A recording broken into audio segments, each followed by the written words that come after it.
The cafeteria at Pine Hollow Middle School buzzed like a kicked hive, trays clashing in a cacophony that drowned out the chatter of 7th and 8th graders. The acrid smell of burnt fries wafted from the fast food counter, mingling with the greasy scent of old oil and the faint whiff of sweat in the stifling air of an October noon. Faded posters on the walls about anti-bullying week and the upcoming talent show swayed gently each time the main door swung open, revealing tears and scribbled pen marks from some anonymous hand. But in the farthest corner of the room, where the light from the large windows couldn't reach, 12-year-old Maya Jackson sat alone on a worn gray plastic chair, its loose legs creaking faintly whenever she shifted.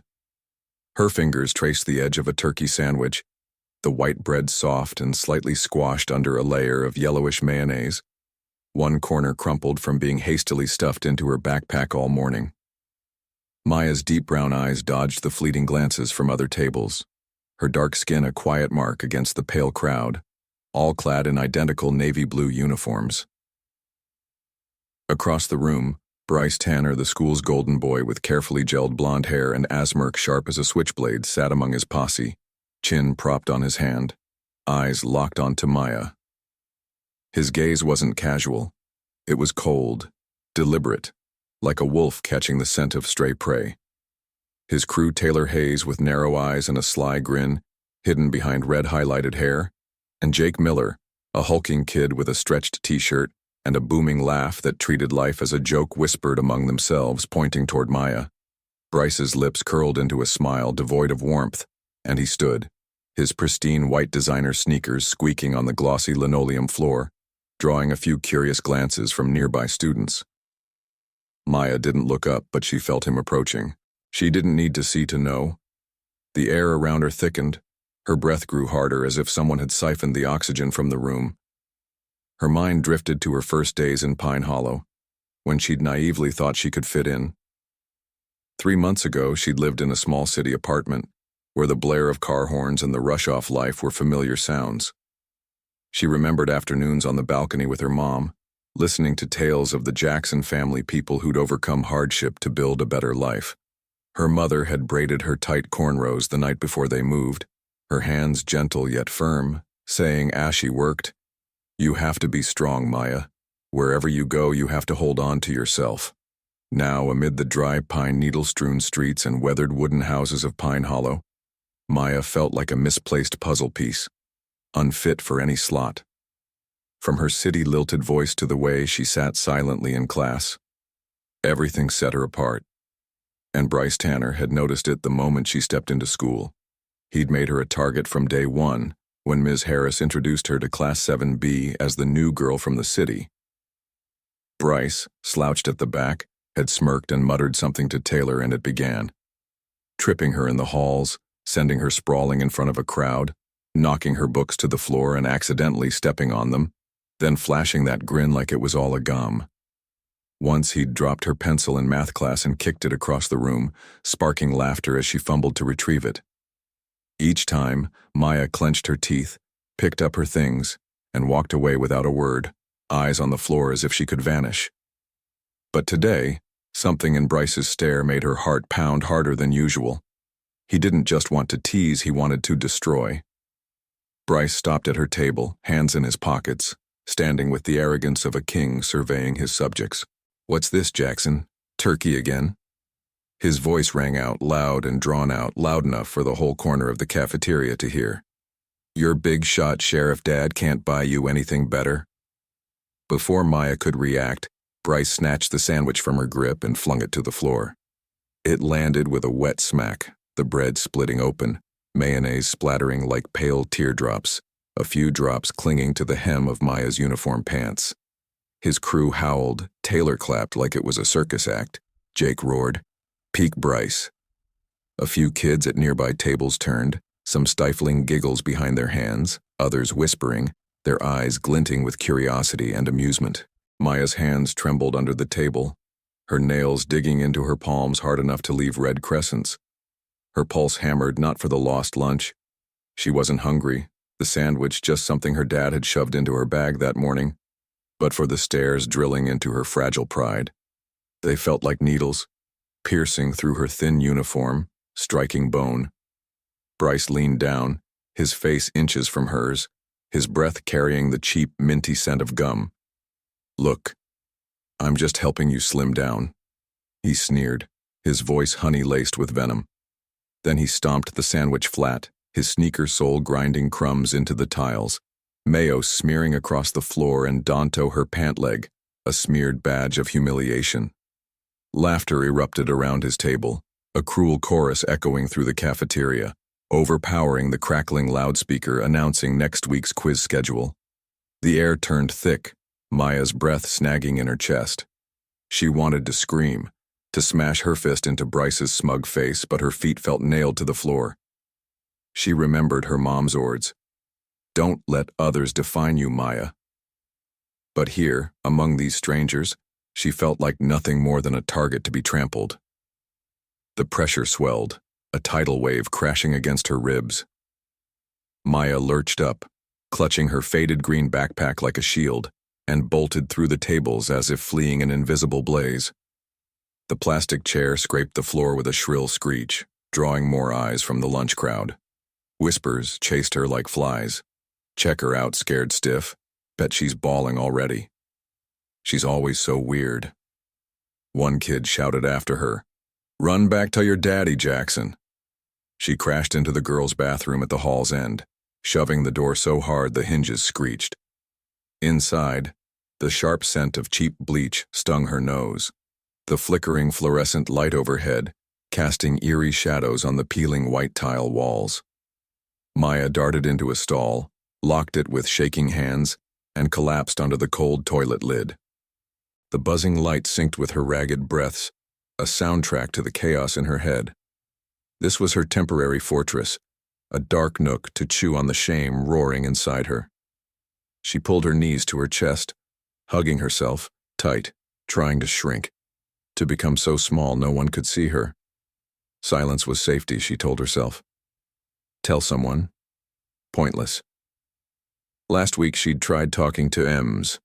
Harris, her homeroom teacher, a middle-aged woman with frizzy curls and thick glasses that slid down her nose. It was after class, Maya standing quietly by the desk, gripping her backpack straps. "Bryce keeps picking on me," she'd said, her voice barely audible over the ceiling fan. Ms. Harris sighed, adjusted her glasses, and replied, "Just steer clear of Bryce, you know how highs. He just wants attention." Maya nodded, but inside, she knew the advice was useless.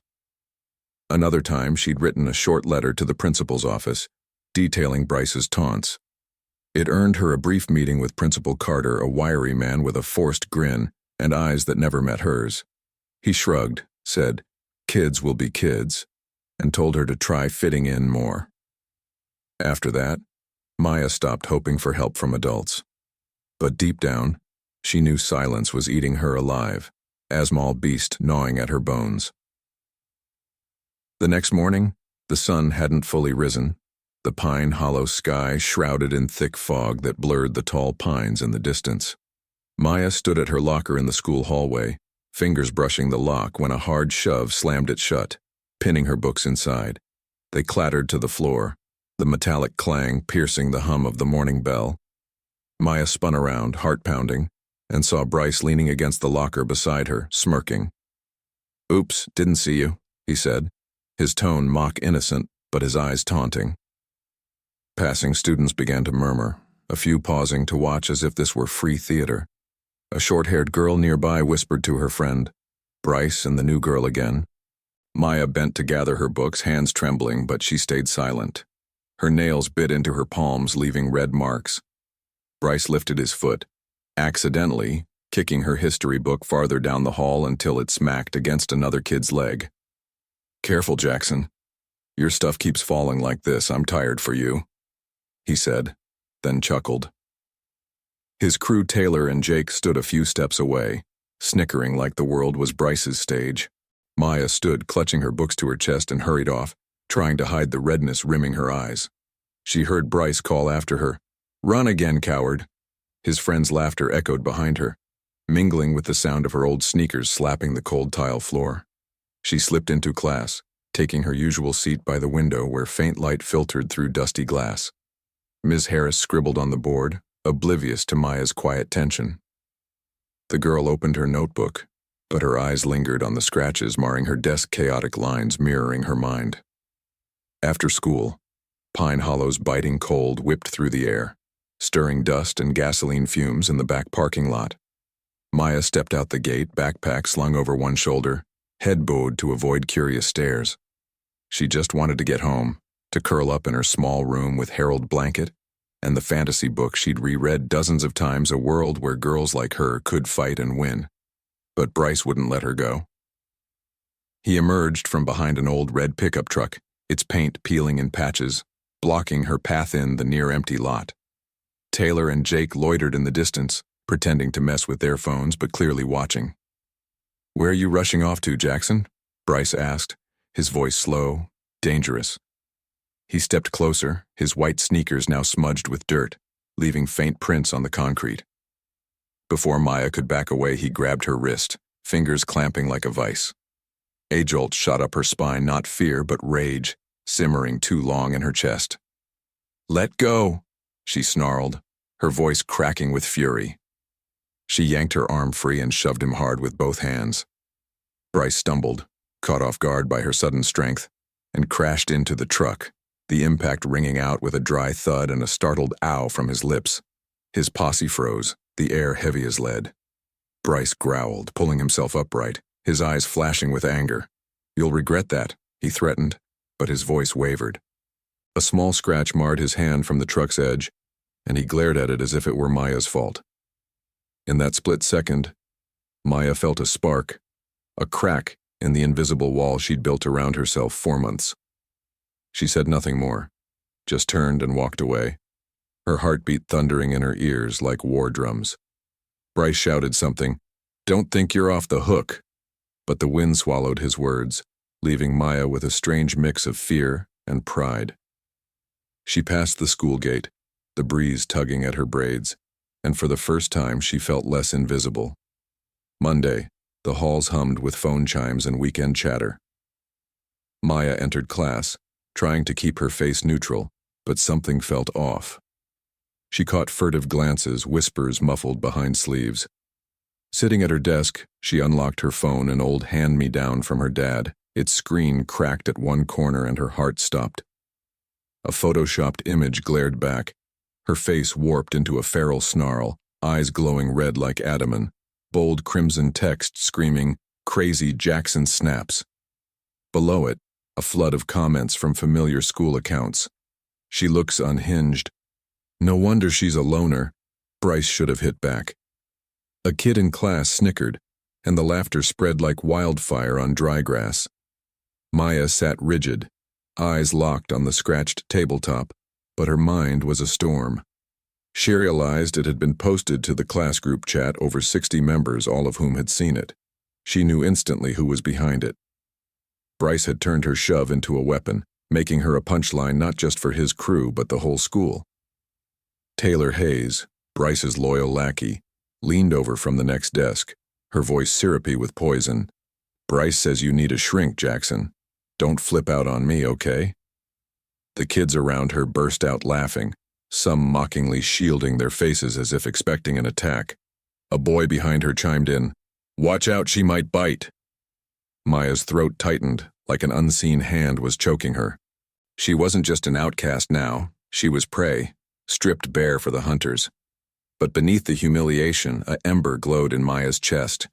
She remembered Bryce's panicked look when she'd pushed him, the way his confidence had faltered for a fleeting moment. He didn't know what he'd ignited, a fire Maya hadn't known she possessed.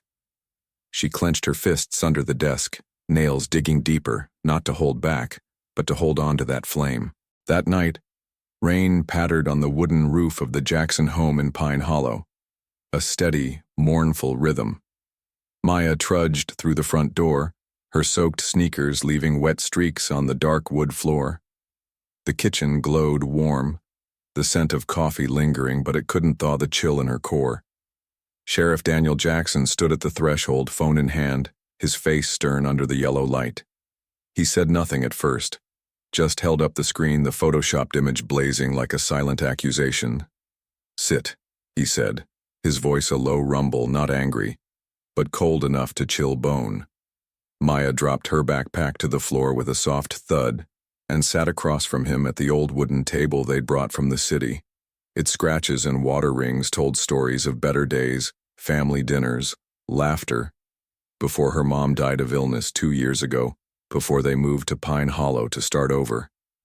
"I didn't do anything wrong," Maya whispered, tears brimming but held back by an unseen strength. "I know," Daniel replied, his eyes darkening like the sky before a storm. "And I know who did." He dialed, each beep a hammer striking the silence. Daniel wasn't quick to anger, but Maya knew her dad was unstoppable once he'd made up his mind. He'd been a city cop, facing down thieves and worse. After her mom passed, he grew quieter, but his eyes stayed sharp, cutting through lies like a blade. Maya remembered nights he'd sit at this table poring over case files under dim light while she did homework nearby. He'd always told her, "Justice doesn't come on its own, Maya. You have to fight for it." An hour later, they were in the school office, the smell of old wood and musty papers thick in the air. Principal Carter sat behind his desk, hands clasped like he was praying, his eyes darting between Daniel and the door. "Sheriff, we'll look into it," he stammered, his voice shaky under Daniel's icy stare. "No," Daniel cut in, his tone keen as a knife. "We fix this now." He held up the phone, the image a damning indictment. "Bryce Tanner's been tormenting my daughter 4 months. Now he's spreading this. I want it gone, and I want him held accountable." The office door swung open with a dry squeal. The Tanner family strode in. Robert Tanner, towering in a slick suit, smirking like it was all a joke. Mrs. Tanner, her dyed blonde hair stiff, clutching an expensive purse right behind him. Bryce hovered in the rear, avoiding Daniel's gaze, hands deep in his pockets, his white sneakers now streaked with mud from the rain. "No need to blow this up," Robert said, his voice smooth as a lawyer's pitch. Mrs. Tanner piped up, shrill. "Just kids messing around, that's all. Our boy's a bit wild, but it's not a big deal." Daniel tilted his head, eyes like ice. "If my kid did this to yours, would you be laughing here?" His voice was low but sharp, a blade slicing the air. Robert faltered, his smile freezing then fading. Mrs. Tanner opened her mouth, but Daniel's look silenced her. Bryce ducked his head lower, looking smaller than ever, stripped of his usual swagger. Daniel turned to Carter, giving the Tanners no chance to recover. "What's the school's call?" The principal glanced at the Tanners, then cleared his throat, trying to reclaim authority. "Bryce is suspended, effective immediately. We'll also investigate the group chat and deal with any involved students." Mrs. Tanner shrieked, her voice cracking. "For a stupid picture, you're kidding?" Robert growled, stepping closer to the desk. "Do you know who I am? I've got connections in this town." Daniel took a step forward, his voice rumbling like thunder. "And do you know who I am? I don't care who you know. My daughter isn't your son's toy." The room froze. Bryce swallowed hard, hands trembling at his sides for the first time. He was truly scared. Bryce didn't show the next day or any day after. Rumors flew through the halls like wind through the pines. The Tanners had shipped him to a private school on the outskirts, some said farther, hundreds of miles from Pine Hollow. The photo vanished from the web, erased from the group chat, and beyond word was Robert Tanner had hired someone to scrub it clean after the meeting, fearing Daniel might escalate things further. The school rolled out a new anti-bullying policy. With teeth, tight monitoring, mandatory parent meetings, and harsh penalties for repeat offenders. Ms. Harris was sent to a bullying intervention training, and Principal Carter started patrolling the halls more, his eyes skittish like he feared missing something. Maya walked the halls, chin up a bit higher, her old sneakers tapping lightly on the floor. She didn't bow her head passing crowds anymore, didn't feel their stares like needles. In the cafeteria, a shy girl named Sarah, messy brown hair and oversized round glasses, slid into the seat across from her at lunch. Sarah said little, just nodded and slid a chocolate milk carton toward Maya as a quiet offering. "I saw you that day," Sarah whispered, her voice soft as rustling leaves. "When you pushed Bryce, I thought you were cool. Maya smiled, a small but real smile, her first in months. She took the milk, popped the top, and they ate in silence a piece Maya hadn't thought she'd find here. That night, in the Jackson small kitchen, Daniel sat across from Maya, a steaming coffee mug in hand. The yellow light highlighted the deep lines around his eyes, marks of tense years and sleepless nights worrying over her. "How's school?" he asked, softer than usual, as if afraid to break something fragile between them. "Better," Maya said, a faint smirk tugging her lips, though her eyes still held a shadow. He nodded, pride glinting in his gaze. "You fought back, Maya. That's what counts." She stared at the table, fingers brushing the rough wood grain, feeling its ridges under her fingertips. "I shouldn't have had to," she said, her voice small but firm, a declaration no one could deny. Daniel sighed, setting his mug down with a gentle clink of porcelain on wood. "You know," he said, his tone dropping, "I should have seen it sooner. But you did, and you won. Not everyone can do that." He reached across, resting a hand lightly on her shoulder, a rare gesture, but heavy with meaning. "Your mom would be proud of you," he murmured. And for the first time in months, Maya felt tears spill not from sadness, but from a warmth she'd lost long ago. In the days that followed, Maya changed bit by bit. She raised her hand in class, her voice quiet but clear as she answered Ms. Harris's question about a poem they were studying, about a bird trapped in a cage but still singing. She met eyes in the halls, no longer dodging them. One afternoon, she and Sarah sat under a big pine tree behind the school, sharing a bag of chips and talking about books they loved. Sarah gushed about a fantasy story she was reading, and Maya Asmiled, sharing her favorite for the first time about a girl who fought dragons and reclaimed a kingdom. Each step Maya took chipped away at her old fears, each brick in the invisible wall she'd built around herself crumbling, leaving space for light to seep in. Bryce had been wrong to think her weak. He'd seen himself as the predator, but in the end, he was the one who fled. Now he was gone from Pine Hollow, and Maya remained not the silent shadow in the cafeteria corner, but a girl standing tall, finding herself step by step amid the crowd.